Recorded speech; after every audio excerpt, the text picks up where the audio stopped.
Corey, that was a very, very impressive victory for you, man. I got to ask how you felt out there. Felt good, to be home. New Jersey is my new adopted home, as you hear him keep saying. I got a house here, my wife's here, my family's here. It felt good to do it in front of my home crowd, in front of my team, and just lead the pack off for Frankie and us. Frankie sent me a text earlier before I left and said, "Start us off right, kid," and that's all I need to hear. Very cool. I debuted with Frankie on the card, and I just felt something fighting with Frankie. Being with Frankie, who's my mentor, just means so much to me. And I did it. Technically, you look so good this evening. The boxing, the wrestling. You talked earlier this week about going back to basics and really kind of, just focusing on that. Do you feel like, that was responsible for how you performed this evening? 100%. It ain't just like I didn't wake up and just naturally develop these skills. It was my coaches to put time into it. Yeah, I get the shine because everybody saw me in the cage, but I give credit to all my coaches: Nick Catone, Mark Henry, Ricardo Almeida, Brian Wright, Brian Blue, Keith Wise. The list goes on. So many people that helped me coming off of 2 losses because they knew what they see me. They know how great I can be, and just everybody want to take time to make sure I develop what I needed being so young. And forever thankful to everyone in my corner. Was this important for you? knowing all the effort that you put in, knowing all the work they put in, was it important for you to go out and have a performance like that to know, hey, yes, I am capable of being this guy? 100%. It was very important. I needed to get this, Coming 0-2, you hear the people say, "Oh, Corey's washed up. He started off hot, Now he lost his chin, this and this." Truth be told, it never was my chin. You look at all my shots, the fights where I lost, I never got rocked from a hit on the chin. Those always temple shots or the kick that wrapped around my head and the neck. Those shots nobody can take. I had to go out there and redeem myself and let people know, all that, like the song said, hold on, wait a minute. Y'all thought I was finished? I let people know, you really thought this was it for Corey? I'm too young for this. I love this, and I'm going to do this till there's no more time.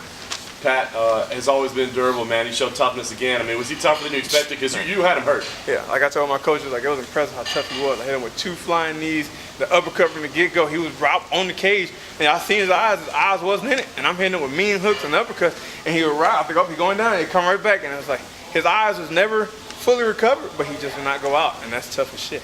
Was there anything personal about tonight? He had said, you guys were supposed to fight before, and he was like, "Oh, I like that matchup. Let's make sure we keep it together and reschedule." Was any part of you having a little chip on your shoulder? Why is this guy picking me out? I've had a chip on my shoulder since he called me in 2014, I won the Ultimate Fighter, then John Anik announced he called me out, Me being young, he thought that was a target, and then the fight got lined up, and I felt like he pulled it out. He got an infection in his leg 3.5 weeks out. I've had infections before. It don't take that long to recover.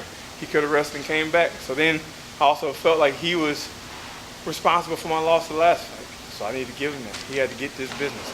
Like my boy said, they don't want this sauce, bro. They all think they want it, but when you give it, they realize they didn't want it. And I had to let them know, you called out the wrong one. I'm your huckleberry. You're going to get the ass whooping you asked for. The last thing for me, I want to know what's next, because you talked about it. You're still young in your career, and you feel like you're still developing. So, is it a situation where you want to take a little bit of time off, keep improving those skills, or do you feel like you want to book something right away and build on the momentum? Right now, Monday morning, me and my wife, we're going on a honeymoon. We got married on Valentine's Day, and she's so about this with me that she knew I just got to fight, and she waited. She said, "You know what, you handle your business, and then after your fight, we're going on a honeymoon." She wanted the honeymoon, but she was willing to take that sacrifice for me.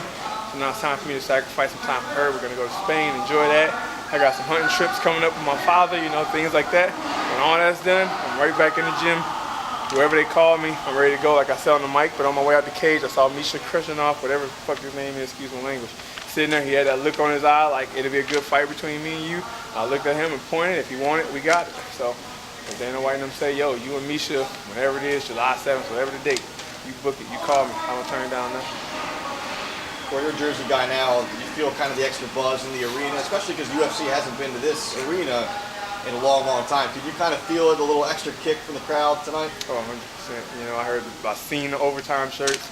You hear so many people say, "Overtime, OT, Corey." That's a great feeling, It's kind of like you see it on TV when the crowd start chanting the hero's name or whatever. That's what it was like to me, because here, being in Jersey, the Iron Army area, Frankie Edgar's people, everybody out there knows Frankie, and they know me because of that, because I'm always with Frankie. And see so many people here cheering me on and supporting me like I was one of theirs, like I was born and raised like Frankie was. To treat me no different, that meant the world to me, to go out there and get the W, not just for me and my family, but for New Jersey.